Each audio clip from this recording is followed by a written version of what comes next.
practical and achievable possibilities. Larry is renowned for his extensive array of works of coaching, publishing, and keynote speaking with individuals and organizations, both national and internationally. Larry is experienced in the teaching and application of coaching interventions as a critical tool for individual transformational processes. Welcome with me, catalyst himself, Mr. Larry Olushola. And next to her is Mrs. Yinka Shomoye. Olayinka Mobolaji is an educator who has over 21 years experience in affecting the lives of children and teachers in her sphere. She strongly believes that education is the key to building a good society. Once the mind is affected, a person is reformed. I like that. Somebody should tweet. Once the mind is affected, a person is reformed. Olayinka has a Bachelor of Arts in Modern European Languages and Masters in Education in Educational Psychology from the University of Lagos. She's married with 3 children and currently works as the head of school in Salvation International School, SISGRA, Ikeja. Welcome with me, Mrs. Yinka Shomoye. And the small boy sitting next to her is gbengademujimiRevo, certified life coach for human design systems from the Coaching Academy UK. He founded the first coaching academy in Nigeria in 2008. He was the performance and leadership coach for London Olympics 2012. Mr. Ademujimi is a Divine LP master practitioner, member advisory board Nigerian Police, mentor to Nelumelu Foundation, Guinness World Record holder for Shebekli Cancer 2015, a physics electronics graduate, currently running with the head mentor Lagos State Youth Ambassadors. Welcome with me, the small boy before you Gbenga Ademujimi. All right. My first question goes to Mr. Larry. Please, sir, how much information is too much information for a teenager, and the effect of pornography on a teenager's mind? Of information. And if we think to ourselves, how many pages have we read? It tells us how far we have to go. And then it tells us the sheer number of pages that are out there and the sheer amount of information that is available for our children. And for children, any information that the child doesn't need, 1, 2, any information that is of no value to the child or any device that carries that information is dangerous. So let us start from that premise. Any information that the child at his developmental stage does not need, it will destroy the child. It will destroy the child's normal development. It will destroy the child's brilliance, and it will destroy the child's innocence.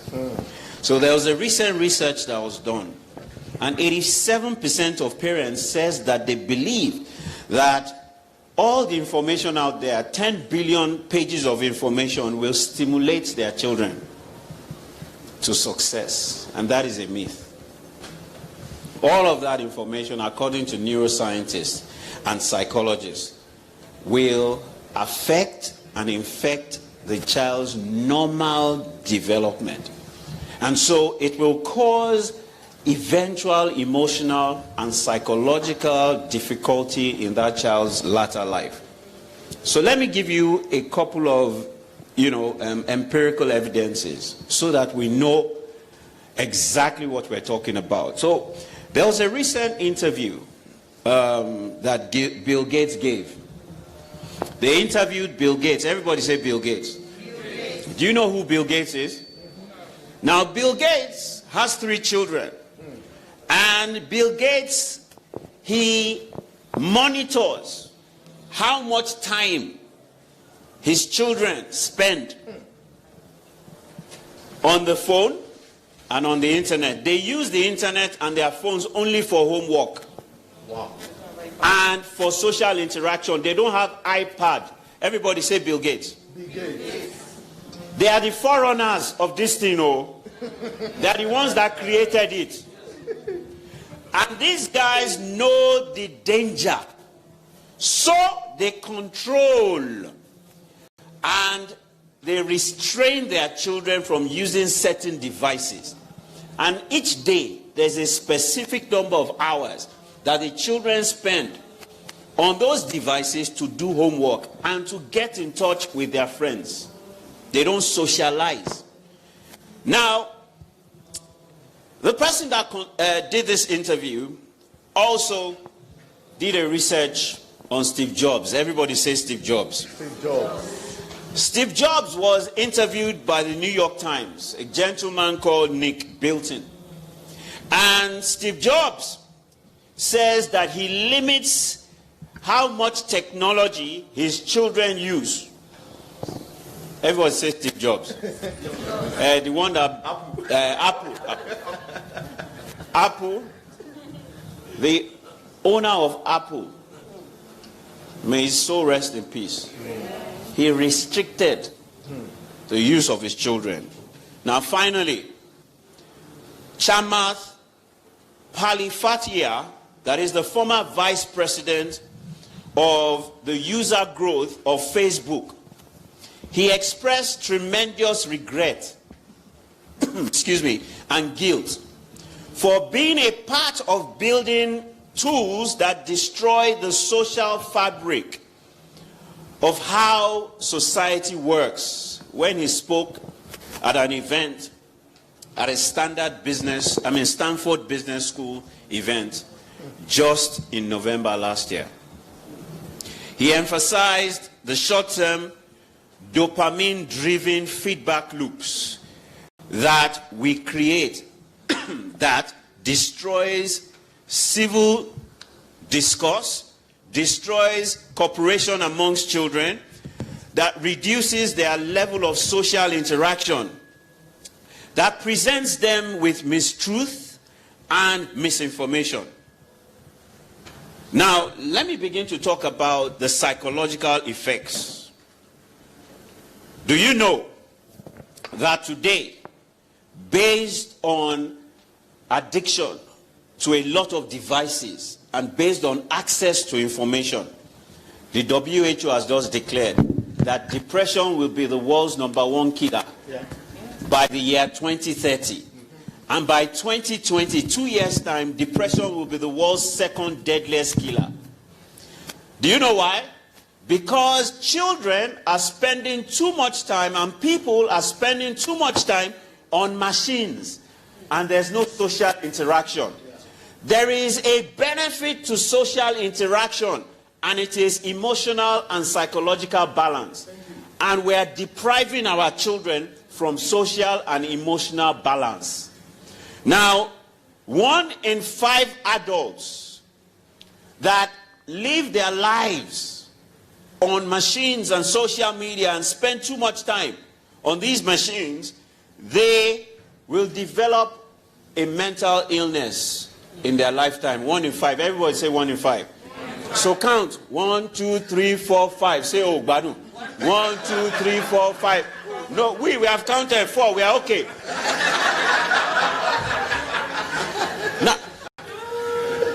Now, another statistic says 1 in 5 children aged 13 to 18, they would experience severe mental disorders during their lifetime. That is ages 13 to 18. 1 in 8 children aged 8 to 15 will experience severe mental disorder once in their lifetime because of these things. But let me bring it home to pornography. Pornography and the effect of children getting access to pornography. So 9 in 10 boys and 6 in 10 girls will be exposed to pornography before they are 18.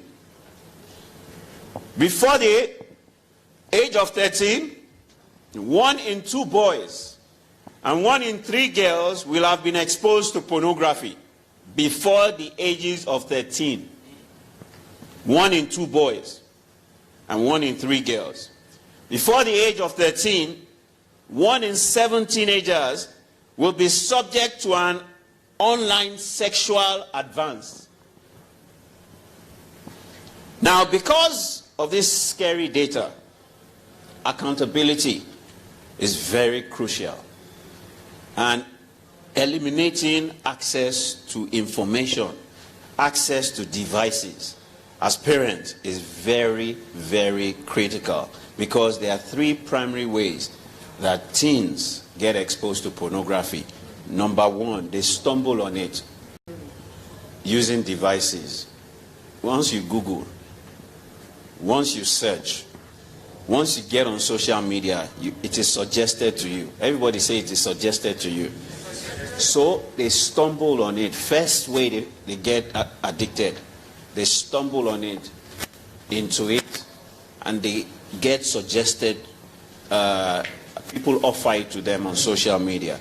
How do you think they recruit for Syria now? Yeah. Yeah. Yes. Social media. Second way is they hear from their friends what sites to go to. And third way is through email. So they receive emails. So 2 out of 3 is digital, is online. 1 in 5 children under 18, they open spam emails. And guess, I receive at least every day, at least 100 spam emails. So imagine how many spam emails children are receiving. And 1 in 5 children under age 18, they open those spam emails. So let me round up by telling us the effects of pornography. The first effect of pornography is called neuroplasticity. Their brains take shape. Their brains mirror. We call it trigger mirror neurons. Their brains begin to mirror what they see in porn, on social media. Which means that when they see homosexuality, their brain begins to mirror it. And then they begin to see themselves consistently over time once they've been exposed as homosexuals, as lesbians, anal sex, BDSM, and I'm sure we all know what BDSM is, multiple partners. So their brain begins to mirror it, and they begin to see it as who they are. The next one is increase in dopamine. This hormone is very dangerous because it eliminates memory and memory recall. It affects attention. It affects mood stability. It alters what gives pleasure. Pornography is dangerous to teenagers. It is highly addictive. It affects and infects their memory. It alters their chemical balance, what we call chemical bath.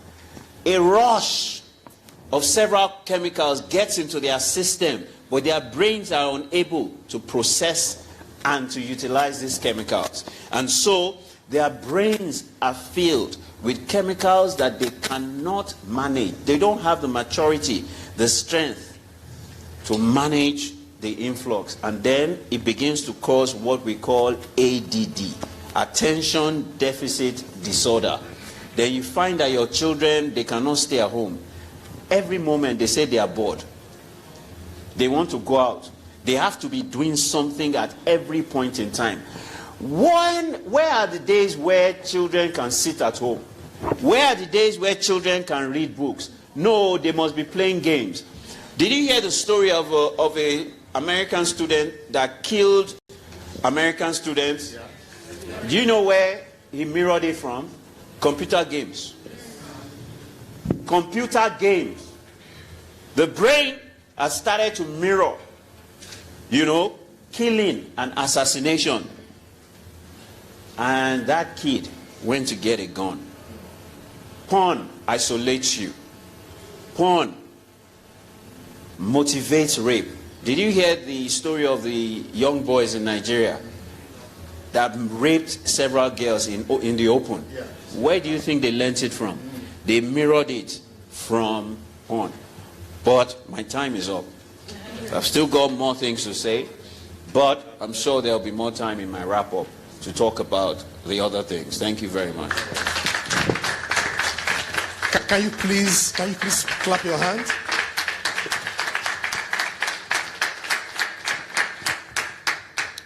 I'm not sure the last time I saw kids doing a real shuba.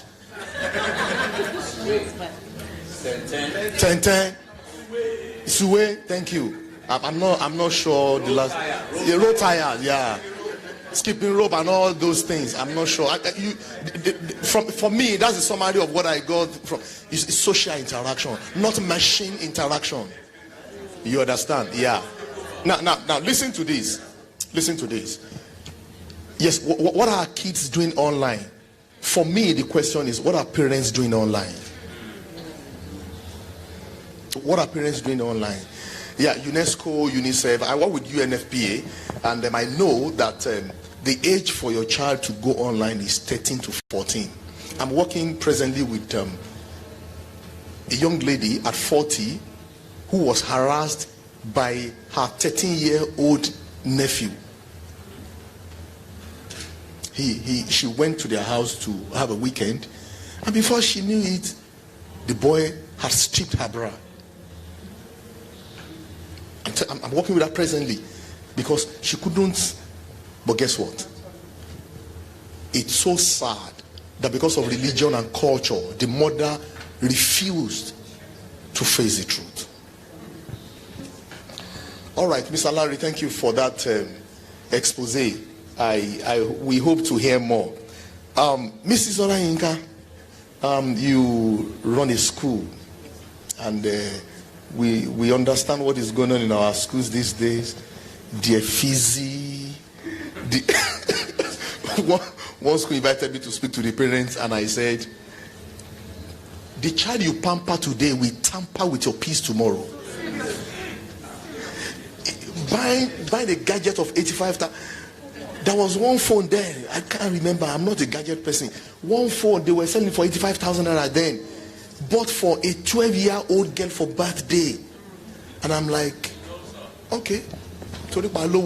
Ma, mobile devices in schools, the pros and cons. Thank you very much. When we talk about mobile devices, it's not just limited to cell phones. We have smartphones, we have iPads, we have tablets and all. Like we have this group of children here. I'm sure most of them can operate most of the gadgets more than we do. And whether we like it or not, all these devices have come to stay. So what's the best way to go around it? The children are engaged in them. They are engrossed. You know, I have children at home, and you see them on the phone almost all throughout the day. And what's the best way to get their attention and then turn it into learning? And that is what schools have tried to embrace now. You have some schools telling everyone, bring your devices to school. You have some schools that provide these devices. All in all is all to help to engage the children to learn better. In every typical class, you have different types of learners. You have some who learn by listening, some will learn by seeing, and some will learn by doing. And so a typical teacher in the classroom must know how to get all these children. Talk about accident rate. Does that mean we shouldn't drive again?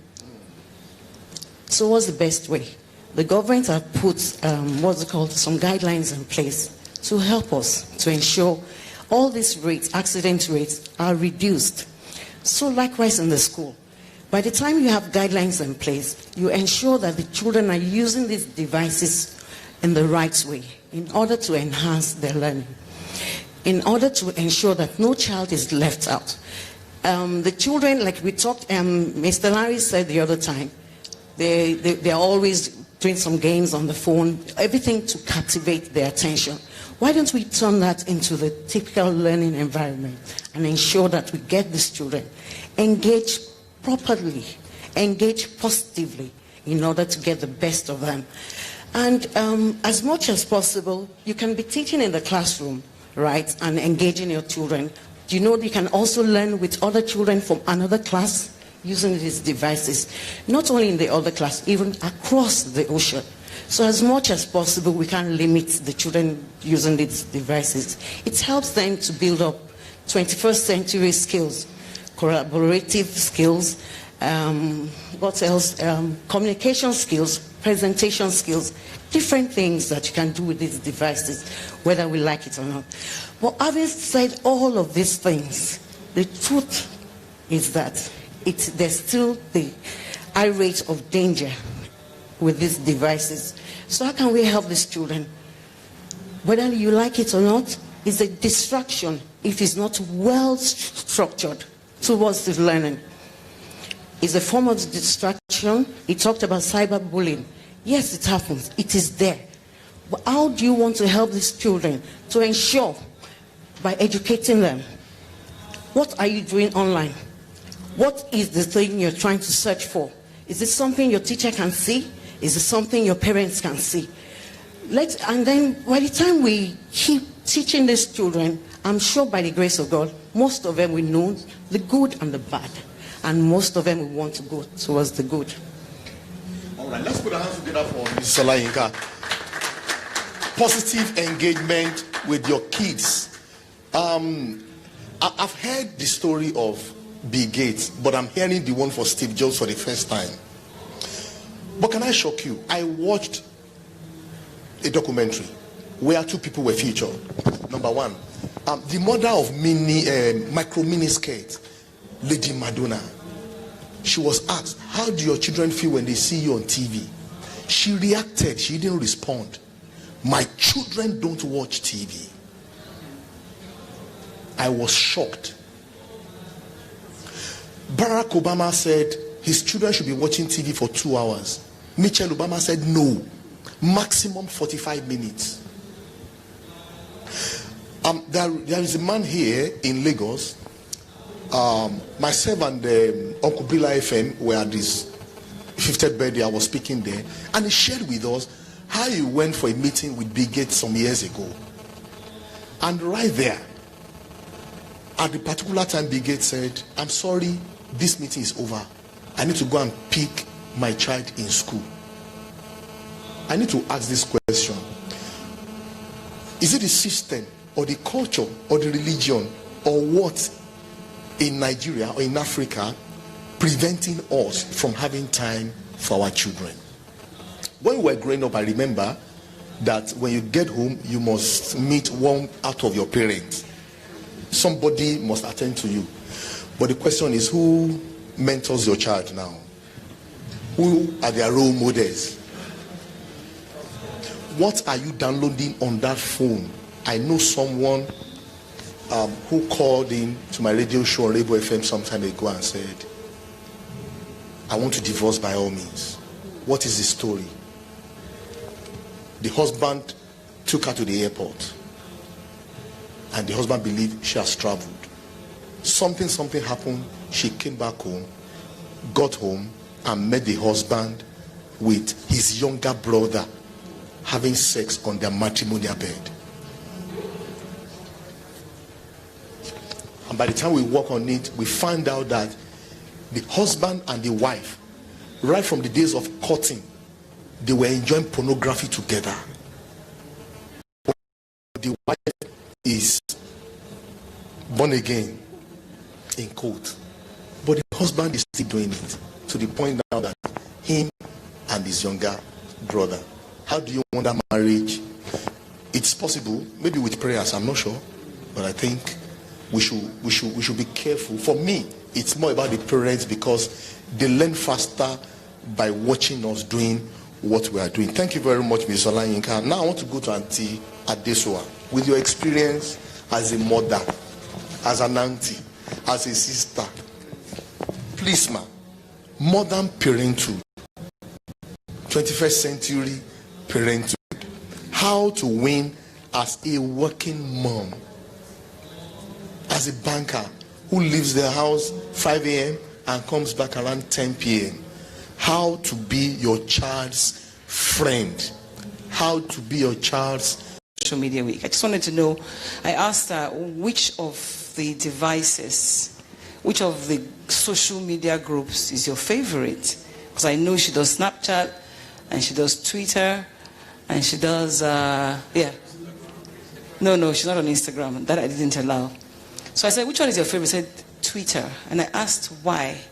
I said, it's more entertaining. I said, what's entertaining about it? She said, you know, the tweets, you are following people. I said, so who are you following? Which star are you following? She said, well, Rihanna, you know, Nariri, that's my girl. I said, okay, Rihanna is your girl. So what did Rihanna tweet last? Let's see. Right? Let me see what Rihanna tweeted. Okay, she went, what was Rihanna's last tweet? Her new song. First of all, how many followers does Rihanna have? 86 point something million followers. I was shocked. I said, what? 86 point something million. Okay, let's see what she tweeted last. A new song she did with somebody. And then 527,000 people had viewed it.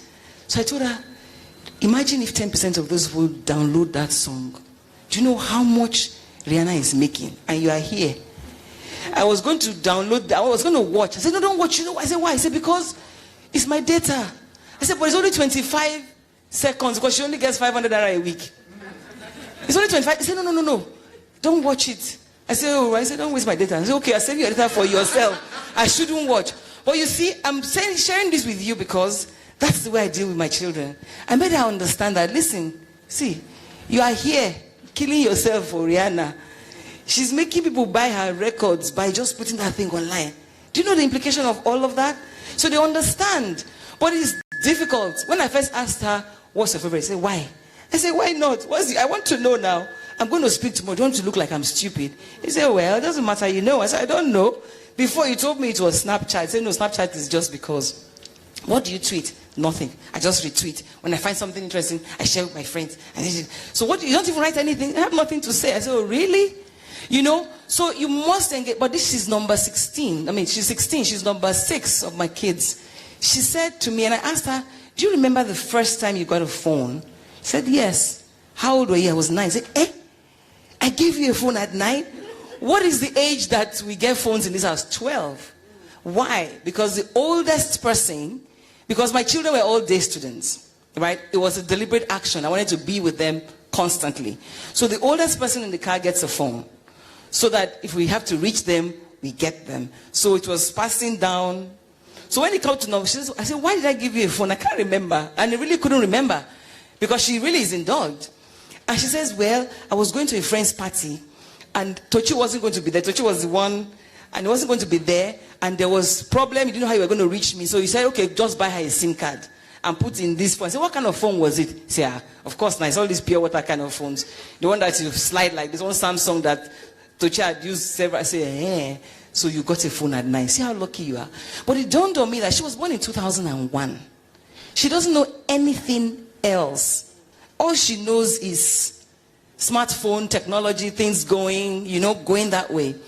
And what I have taught them, and it was difficult, but you see, by the time you go to number 3, 4, 5, it becomes, the first one teaches the second one.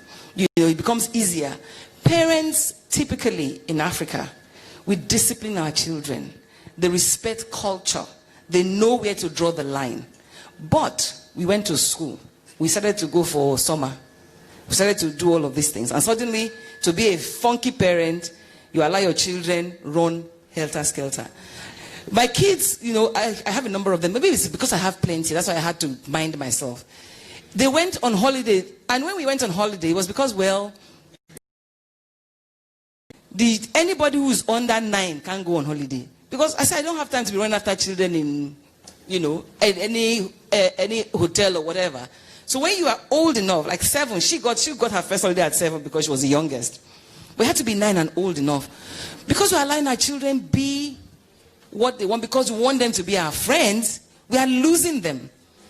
All my children that are adults today, I can tell you categorically, they were not my friends when they were teenagers. But now they are my friends. I remember I wanted a girl first and God gave me like that. I said, God, I want a girl so I should be my friend, my best friend. When she was a teenager, she wasn't necessarily my best friend. She respected me. But when she went to school, because she went to school abroad, she would call back and say, I am so thankful, Mommy. Why? But it wasn't easy. I remember when she was 14, for example, she got a phone at 14 because she was the first. At 14, and the next thing I started to hear about, I would come around and say, okay, what are you looking at? Who are you calling? Or what are you doing? I say, why are you poking your nose in my affair? I say, your affair is my affair now. But I remember the first time she told me, oh, well, I saw something. Who gave it to my boyfriend? I said, boyfriend?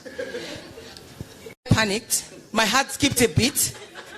And I said, instead of running away, I said, boyfriend? I thought you had many boyfriends. She looked at me. I said, yeah, I thought you had many friends that are boys. And she says, yeah. I said, yeah, aren't all your friends, the ones that are boys, under your boyfriends? She says, no, this one is different. I say, no. What class are you in? SS1. I said, is it boyfriend matter that you're going to be thinking about now? If I were you, just save this boyfriend for when you have graduated from high school.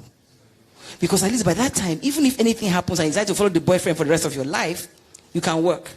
You know what I mean? And she's like, yeah, because if anything, I say, nothing's going to happen. I said, no, I know nothing's going to happen. But the truth is, if you spend your time now worrying whether your boyfriend has called you or he has sent you a card, when will you read? It will just, your heart will melt. So I'm telling you the truth, though. So save it for later. And the truth is, this boy, that's your boyfriend, by that time, tell me, you won't even remember him again. We passed it. It was difficult, but I stayed my ground and I discussed it with her. I didn't make it seem like having a boyfriend was a crime, because the truth is they have boyfriends. But boyfriends are friends that are boys. Define it. Define it. What kind of relationship should he be having at 14? I'm not going to lock her away and say you're not going anywhere. Although I take her to school and back. But you never know what they get up to. So I said, listen, I decided to color it. And that's my style. When my children are watching, whatever it is they're watching, and in my house, nobody watched TV until Friday. I guess I'm lucky because I built a home and we had enough land to build more. But we left the other side so that the children could play. We had badminton, we had a swing, because I knew how I grew up, so that they could play. So there was no television at all until Friday. And trust me, when they come on Friday, everybody's rushing to go and sit down in front. And then whatever they are watching, I watch it with them, no matter how bad. I remember when Big Brother Nigeria just came out. We watched the first one. When they're watching, we watch and sit down together and say, can you imagine having a bath in the... You color what they are seeing. Having a bath naked, oh my God, this is terrible. And they will agree with you. This is awful, you know. And we'll sit down and we'll talk about, no, it's not possible. So they will squirm when I'm sitting with them watching something. So why bother to watch it at all? So they won't even bother. So even if they watch somewhere else, in my house we don't watch this. You know, my children have learned to respect the fact that mommy knows best for as long as they're in my house. Unfortunately, they're in your house for the first 18 years of their life. You don't have to give them an excuse. When I say we must share Coca-Cola in our house, hey, why? Is it because we are poor? I say no. It's not because we are poor. Because when we share it, there is love. And they say no. And my child say, you know, my kids, my daughter will say, oh, this person is rich, this person is rich. When I start her down, I say, what is wealth? What do you mean by rich? They have, because maybe we have 3, they have 5. This one has 4 homes. I said, we must be very rich too. She said, I said, because we have 6 children. Oh, we are very rich. I said, change the perception. You know what I mean? Whatever they think, change the perception. And the same thing with social media. Very, very simple. They understand that anything that you put in there, you can't take it down. Yes, I was asking her. I was telling her, I said, no, you can take it down this day. Say, take it after 1 second. Somebody would have seen I can pass it. You may not even know. Be responsible. When you put it there, you can take it down. I can't take it from them. I remember when, I think it was my second son was 18, was going to university then, and I don't knock in their doors. I knock. They say knock, I knock. Some days I just open the door and enter. So I opened the door and entered my son's room. He was on the bunk. Of course, he was on his phone. And of course, it was a pornographic site. So I could have just walked away. But I just walked in casually. Like I had not cited what he said. I walked in casually. I said, you are busy, this young man. Say, Mama, please, I'm sorry. He came by accident. I said, what are you sorry for? I'm sorry. I've never done this. I just saw you. I said, wait. You are the one that knows. If you want to focus your mind on these kind of things now, how will you achieve your dreams of being who you are? I cannot stop you because they will see it. They will see it. But you must make them understand the repercussions of their actions, because it is really, really scary what they know. But they must understand that. I said, look, you're leaving my house now, you're 18. I don't know what you're going to get up to, but you know, the repercussions of these things, that's all you'll be wanting. You can't read. Maybe you want to be so and so and so. Focus on that one first. You can do this later if you have the time, if that's what you want. But in my house, as long as you're 18, I am the boss. We are the bosses. As parents, they can still be your friends. Because you look out for the best for your friends, much less people that you are going to leave behind. So I tell them, the excuse I give them, you know what? I want to be, you know, you're proud of me. Yeah, I'm proud of you. I want to be proud of you. Do you know what? I want to go out and do this. Who? That's my son. When this sagging started at one point and he will sag, one day I threatened my first son that time. I said, if you sag me, I will sag. To two of us, we go out. I said, yes, say sagging. No. I said, then please don't sag. I said, that's where they made the trousers. Okay, let's go and buy the kind of trousers that is not made like that. Me, I will buy it. So two of us, we sag. So if you make it, everything, I blackmail them constantly. Please, because of me. Don't disgrace me. Don't make me unhappy. Please, shall I make you happy? And they will do it for me. And when they became adults, they are the ones training their brothers today. Or their sisters and telling them what the right thing to do. Because your children will leave you. But what you put in them in the first 17 years of their lives is so crucial. When you send your children to boarding school, don't give them phone. They can come and use the phone in the house where you can monitor. One of my sons, how did I learn? I said, okay, come and teach me. I will take his own. Come and teach me how to use this thing. Yeah, we call him our Oyibo man. He's studying computer engineering now. Come and show me. And he will be happily showing me. So when I take his phone by accident and I want to, I can see it. So they can't put nonsense there. I can look at it any point in time. Parents, please, take control. It doesn't mean they will never do wrong. They will do wrong. They will get in trouble. But what you have put in them will help them come back to you. Because my children who have gotten into trouble, which they did, went back to school and people are sharing marijuana. And he called my son. One of my sons called and said, Mama, you know what? I have to share this with you. They were sharing this thing. How many children will call their parents and say they are sharing marijuana in party? And the truth is I've been taking it and I don't want to say, you have to pretend like you're not shocked. But my heart was beating. I said, well, whatever you started, you can still stop. It's the man in you. You have to take control. I can't take control. You decide. Whatever you start, you stop. So if you have put it in there for the first 17, 18 years, they will live with those things with your guidance. You can't stop them. Just guide them and make them responsible for the actions that they take. All right. Come on, put your hands together. Wow. Okay. I want to quickly, emphasize the point that she made. 2 points. The first point is parents want to be friends with their children. You are not your parent. You are not your children's friend. Yeah. You are your children's parent. Friendship is a tool. Get that? Friendship is a tool. You are not their friends. You can use the sense of friendship and openness to lure them to open up to you. But you are not your child's friend. Let your child know I'm your father. Yeah. And I'm your mother. Yeah. So don't get it in a twist. Later on, you will become friends. Yeah. At 21, 22, 23, 30, you will become friends. Not when they are teenagers or when they are 2, 3, 4. Your mommy and daddy. Yeah. Secondly, right, parenting today has become competition. Where my daughter has an iPhone 10X, my daughter doesn't. I'm just saying. So, because of the fact that this girl and she's 10, has an iPhone 10X, and comes back home to tell her own parent that, Mommy, can you imagine what happened in school today? Kemi just brought an iPhone 10X. What the mother is thinking is, Yetunde Kemi's mother has had one over me. Wagba.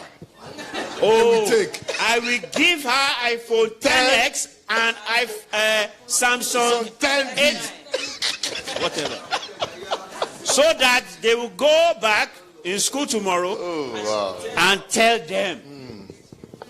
So children have become trophies for competition among parents. To prove a point.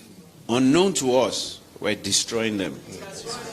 Another child said to the parent, Mommy, can you imagine what car the driver used to come and pick us?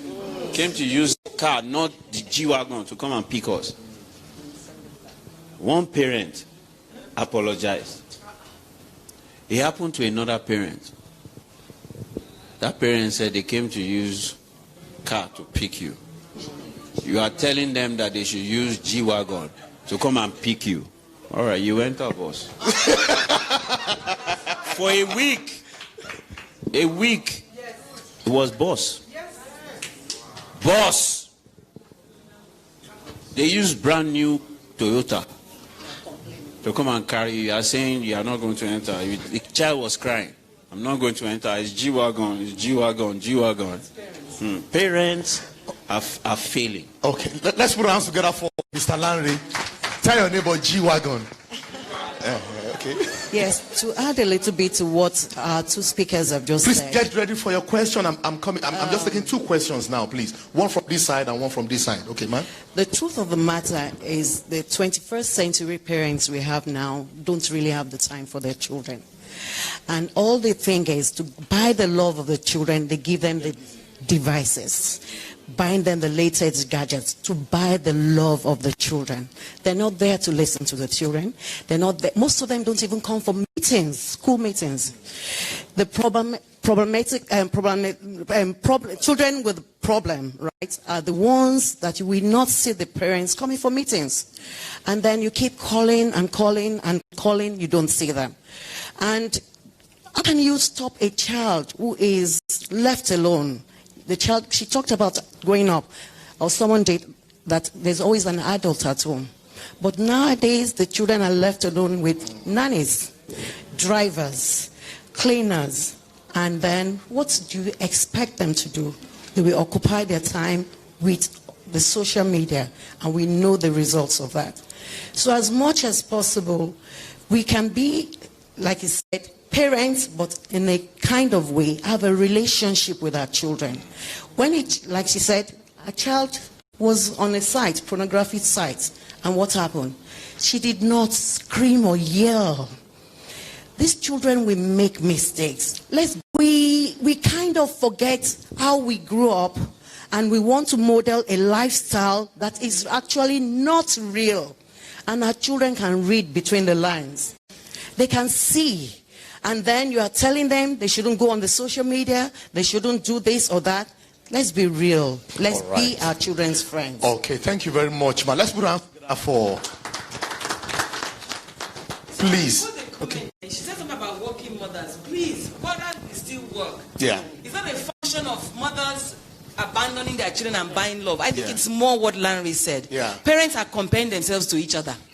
Because we work, we have nannies, but we can put things in place to ensure that the children are doing what is right. I have always worked. In fact, my first son accused me when I said I retired and I sent them to day students so I can be with them. He said, but we only saw you at night. I said, but I saw you at night. I saw you at night every day. So put the right help at home. So we're not saying don't go. Yeah. When daddy can't go for, if mommy can't go for meeting, daddy will go. Yeah. You know what I mean? Let's parents together. All right. Thank you very much, man. Okay, I have just for two people. Okay.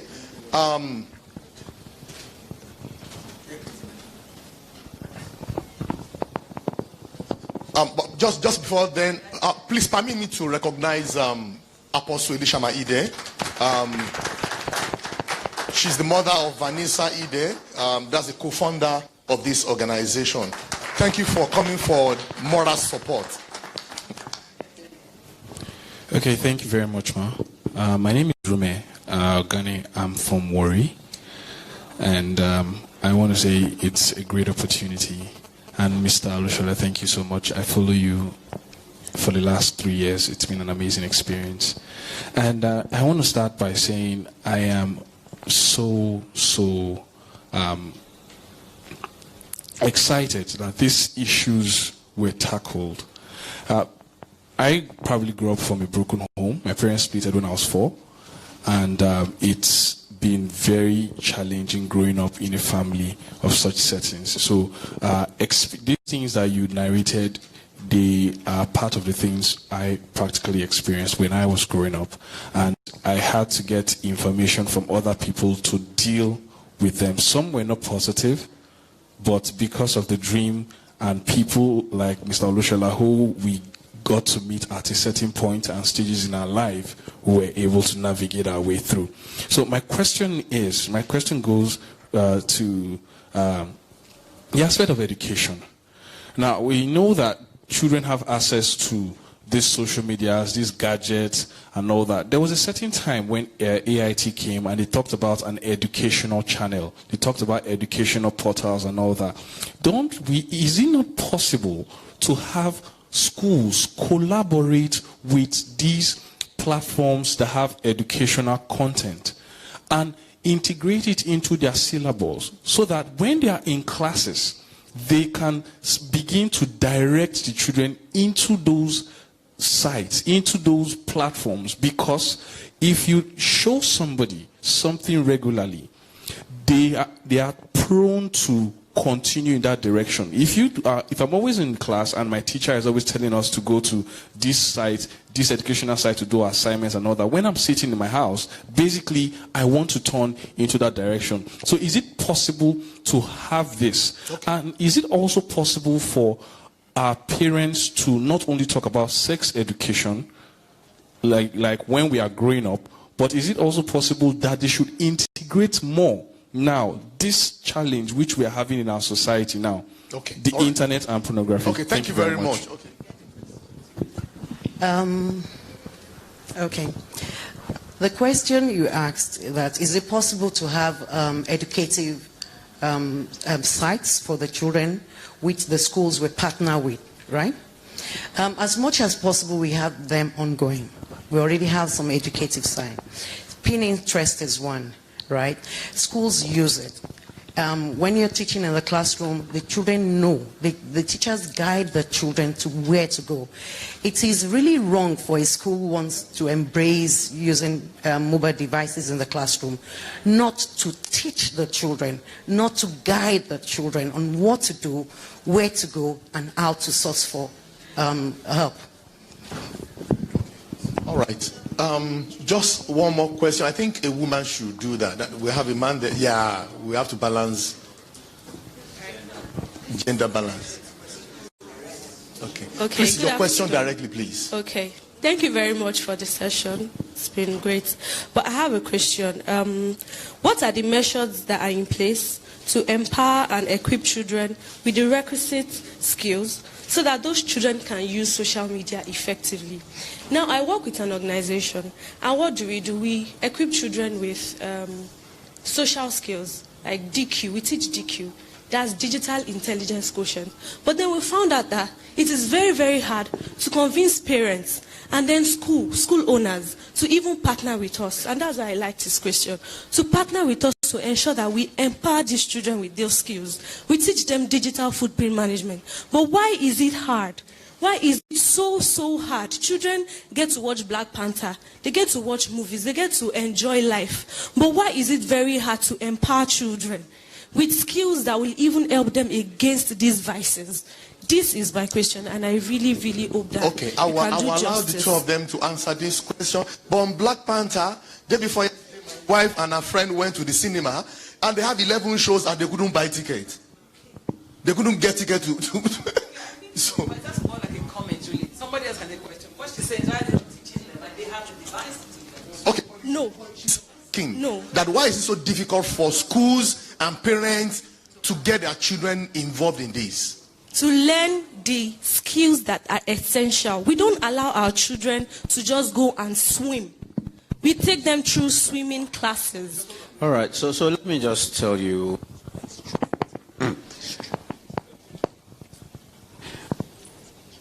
Black Panther.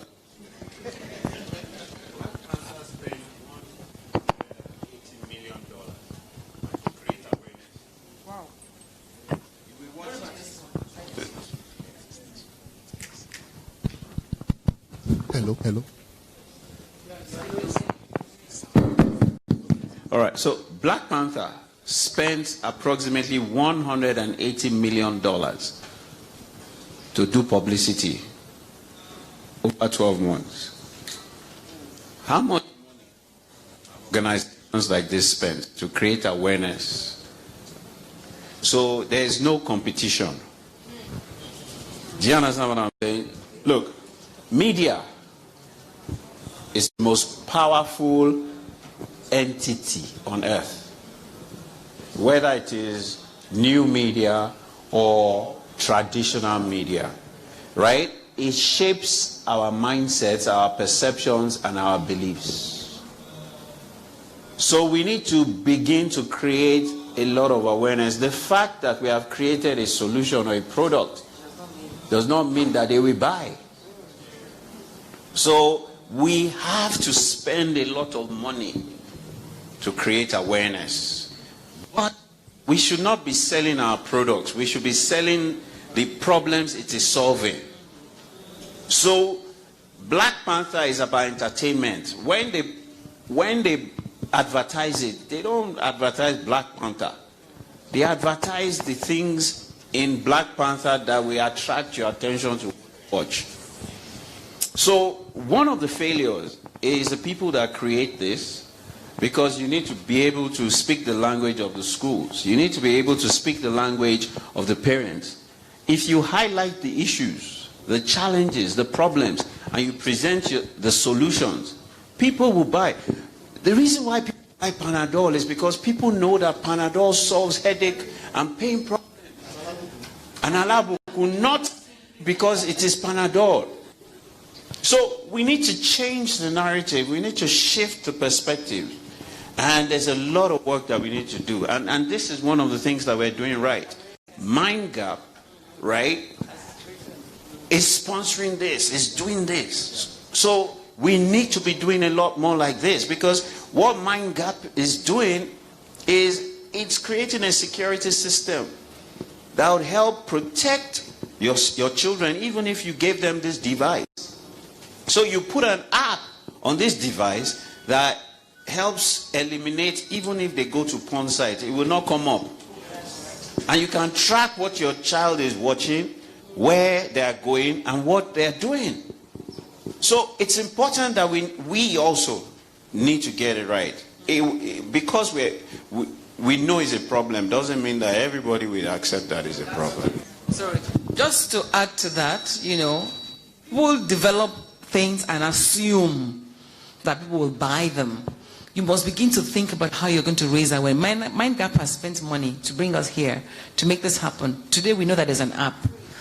Your company should do the same thing. If you believe what you have will solve problems, like he says, get the parents to know, raise the awareness, and it is not for free.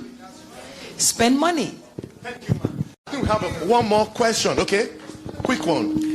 Hello, good afternoon, everyone. Good afternoon, moderators. I am asking this question in support of child welfare around. When we have kids that are exposed to rape, sometimes they don't plan on being raped. I had a situation of a school, the child was... Sorry, what's the question? Because of our time, we only have 5 minutes more. Okay, when kids are exposed to rape, they are not prepared for this. So how do we handle cases where these children stumble into device that they watch rape and also are being victimized? We don't have therapy in Nigeria. So when this happens, how do we handle these cases with underage children? Okay, let me quickly correct that. Don't say we don't have therapy in Nigeria. You only speak on the basis of your knowledge. No, when